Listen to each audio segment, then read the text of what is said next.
Hello दोस्तों, मैं हूं सागर और फिर से आप सबों को स्वागत करता हूं अपने बारक्राफ्ट इन्फोटेक यूट्यूब चैनल में, जहां पे आपको मिलती है सटीक और 100% सही टेक्नोलॉजी की जानकारी। तो अगर आपने अभी तक हमारे चैनल को सब्सक्राइब नहीं किया है तो सब्सक्राइब कर लीजिए, बेल आइकन बटन पे क्लिक करके ऑल बटन पे क्लिक कर लीजिए। वीडियो देखने के बाद डिसाइड कीजिए लाइक करना है नहीं करना है। अच्छा लगे लाइक कीजिएगा, नहीं अच्छा लगे डिसलाइक कीजिएगा, निकल लीजिएगा, कोई प्रॉब्लम नहीं है। तो आज का जो टॉपिक है, आज हम लोग बात करेंगे OTP के ऊपर। अरे भाई, OTP आया कि नहीं आया, क्या हुआ? अरे कुछ नहीं, OTP के लिए वेट कर रहे हैं, OTP आएगा तो ट्रांजैक्शन होगा। बहुत सारी ऐसी बातें आपने हमेशा सुनी होगी लोगों के मुंह से।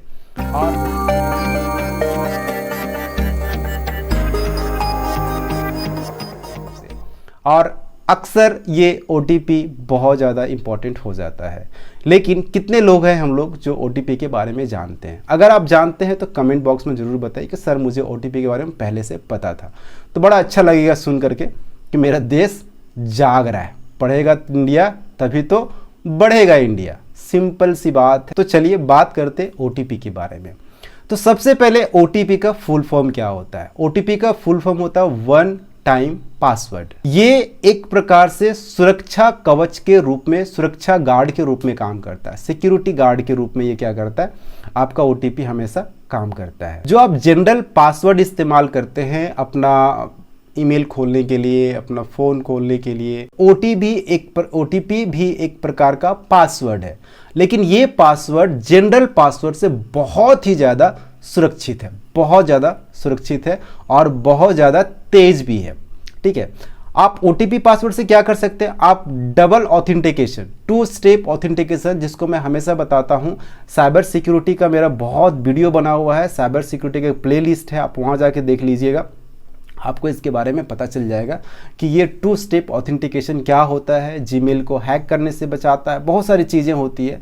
तो OTP में आप 2 स्टेप ऑथेंटिकेशन का इस्तेमाल करके अपने अकाउंट को सबसे ज़्यादा सेफ रख सकते हैं। OTP, अगर आपका OTP इनेबल्ड है किसी भी चीज़ में, सपोजेट मान लीजिए आप बैंक का इस्तेमाल करते हैं, ज़्यादातर नेट बैंकिंग का इस्तेमाल करते हैं, या तो आप मोबाइल बैंकिंग का इस्तेमाल करते हैं, तो वहाँ पे OTP होना बहुत ज़रूरी है। क्योंकि क्या होता है कि अगर कोई आपके बैंक अकाउंट में कुछ भी छेड़छाड़ करने का कोशिश करता है, छेड़छाड़ दैट मीन्स अगर हैकिंग करने का या पैसा चुराने का आपके अकाउंट से ऑनलाइन कोशिश किया जाता है, तो वो तब तक नहीं हो सकता है जब तक कि OTP आपके मोबाइल से उसके पास न जाए। अगर OTP उसके पास गया तो आपका अकाउंट खाली हो सकता है, लेकिन अगर आप OTP डाल के नहीं रखे हैं तो किसी न किसी तरह से क्या कर सकता है, कोई भी ऑथेंटिकेशन हो उसको वो पार कर सकता है हैकर। लेकिन जहां बात OTP की आ जाती है, तो जब तक आपका फ़ोन हैक नहीं होता है, जब तक आपके फ़ोन में, मैंने इसके पहले वीडियो बनाया था, पेगासस स्पाईवेयर अगर नहीं है तो आपका अकाउंट सेफ है। पेगासस स्पाईवेयर है तो आपके मोबाइल से तो OTP ऐसे रीड कर लेगा, आप बताओ या मत बताओ। लेकिन OTP बहुत अच्छा सुरक्षा का एक सबसे बड़ा सकारात्मक तरीका, पॉजिटिव वे बोल सकते हैं इसको, जिससे आप अपने अकाउंट को सुरक्षित रख सकते हैं। अभी सवाल आता है कि क्या OTP सुरक्षित है? अगर इंसान पासवर्ड हैक कर सकता है तो OTP हैक क्यों नहीं कर सकता है? सवाल तो सही है। तो चलिए इसका जवाब हम लोग थोड़ा सा समझने का कोशिश करते हैं टेक्निकल तरीके से। OTP अगर आपका इनेबल्ड है किसी भी चीज़ में, तो ये जनरल पासवर्ड से ज़्यादा सुरक्षित कैसे है? क्या है कि OTP हमेशा नहीं रहता। जैसे आपने अगर कोई पासवर्ड बनाया है तो पासवर्ड आप हमेशा रखते हैं, वही पासवर्ड रखते हैं, उसी पासवर्ड का इस्तेमाल करते हैं।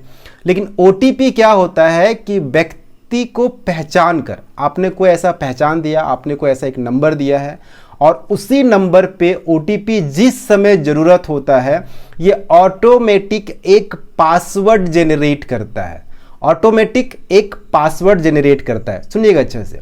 और ये होता है 4 डिजिट का या 6 डिजिट का या 8 डिजिट का, 3 डिजिट के, ये 3 प्रकार के फॉर्म में ये क्या होता है, पासवर्ड आपका OTP जो है वो आता है। मैं फिर से रिपीट कर रहा हूँ, या तो 4 डिजिट का होगा या 6 डिजिट का होगा या 8 डिजिट का होगा। ये 3 डिजिट में ही पूरा का पूरा खेल खेला जाता है। ठीक है, तो OTP इसलिए सुरक्षित है क्योंकि जिस वक्त आपको जो काम करना है वो OTP उसी वक्त जेनरेटेड होता है। और एक चीज़ मैं आपको और बता दूं कि कोई भी OTP 10 मिनट से ज़्यादा वैलिड नहीं होता है। अगर 10 मिनट OTP आए हुए आपका हो गया है तो वो ऑटोमेटिक डंप हो जाता है। डंप हो जाता है मतलब वो जो है वो डिस्ट्रॉय कर दिया जाता है, फिर वो आप भी इस्तेमाल करना चाहेंगे तो काम नहीं होगा उसमें। तो इस बात को हमेशा ख्याल रखिएगा कि आपका OTP बहुत ज़्यादा सुरक्षित है। अभी आता है कि OTP का इस्तेमाल हम कहाँ कहाँ कर सकते हैं, तो मैं कुछ पॉइंट बताऊंगा आपको यहाँ पे। OTP का इस्तेमाल सबसे पहले आप बैंक में पैसा लेन देन के लिए इसका इस्तेमाल कर सकते हैं, जिससे आपका पैसा, आपका बैंक, आपका अकाउंट पूरी तरह से सुरक्षित रह सके।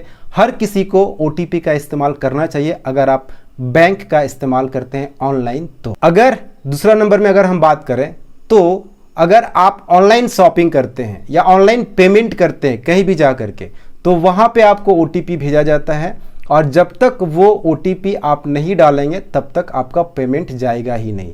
तो एक प्रकार से ये भी सुरक्षित है कि ऑटोमेटिक आपका पैसा नहीं कट रहा है।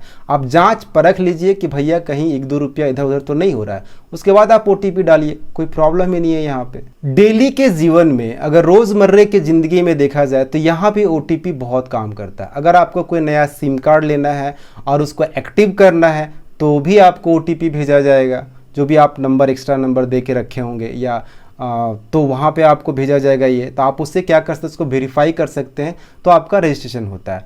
OTP या तो आपके मोबाइल पे आता है या आपके ईमेल अकाउंट पे आता है। इस बात को ध्यान में रखिएगा। आप किसी भी वेबसाइट में अगर आप लॉगिन करने जाते हैं तो वहाँ भी आपको OTP का ऑप्शन देता है कि अगर आपके मोबाइल में OTP आया है तो OTP डालिए। उससे क्या होगा कि आप सुरक्षित रहेंगे और उस वेबसाइट पे जो आप इस्तेमाल कर रहे हैं वो भी सुरक्षित है। जब तक आप OTP नहीं डालेंगे उस अकाउंट में घुस ही नहीं सकते हैं। तो ये भी एक बड़ा अच्छा तरीका है और सुरक्षित तरीका है। एक फ़ायदा और है यहाँ पे जो बहुत ज़्यादा इम्पॉर्टेंट है। क्या होता है कि अक्सर जब हम लोग एक ही डिवाइस में मल्टीपल चीज़ों का इस्तेमाल करते हैं, बहुत सारा ऐप है, नेट बैंकिंग है, आपका वेबसाइट है, तो मल्टीपल चीज़ों को मल्टीपल जगह पे इस्तेमाल करने के लिए एक OTP का ऑप्शन होता है। अगर OTP आ रहा है तो आपका क्या है, वो चीज़ सुरक्षित है। मतलब आप एक ही डिवाइस से आप मल्टीपल जगह में आप उसको क्या कर रहे हैं, इस्तेमाल करने का कोशिश कर रहे हैं, तो आपको OTP आएगा जिससे पता चलेगा कि ये मेरा सुरक्षित है और सुरक्षित तरीके से हम इसका इस्तेमाल कर रहे हैं। इसके अलावा दोस्तों एक्चुअली क्या होता है, जब भी आप कहीं पे लॉगिन करते हैं, या तो पेटीएम इस्तेमाल करते हैं, फ़ोन पे इस्तेमाल करते हैं या कुछ भी चीज़ इस्तेमाल करते हैं लॉगिन करने के लिए, तो भी आपको OTP भेजा जाता है, जब तक आप OTP नहीं डालेंगे वहाँ पे आप लॉगिन कर ही नहीं पाएंगे। तो जिससे क्या होगा कि आपका वो अकाउंट भी सुरक्षित रह जाता है। तो आई थिंक आपको OTP के बारे में समझ में आ गया होगा। अगर OTP के बारे में समझ में आ गया है तो प्लीज़ वीडियो का एक लाइक तो बनता है। अगर वीडियो अच्छा लगा हो तो, अगर आप लोग चैनल में नए हैं तो चैनल को सब्सक्राइब कीजिए, बेल आइकन पर क्लिक करके ऑल बटन को दबा लीजिए। अगर वीडियो अच्छा लगा तो अपने दोस्तों के साथ भी शेयर कर दीजिए ताकि आप भी अपने ज़िंदगी में सुरक्षित रहें और बेचारे आपके दोस्त भी सुरक्षित रहें, नहीं तो बाद में आपको बोलेंगे यार तुमने बताया क्यों नहीं जब आइडिया था। तो इसीलिए इस वीडियो को अपने दोस्तों के साथ ज़रूर से ज़रूर शेयर कीजिए। तो थैंक यू दोस्तों, फिर मिलते अगले वीडियो में, तब तक के लिए शुक्रिया, धन्यवाद, जय हिंद।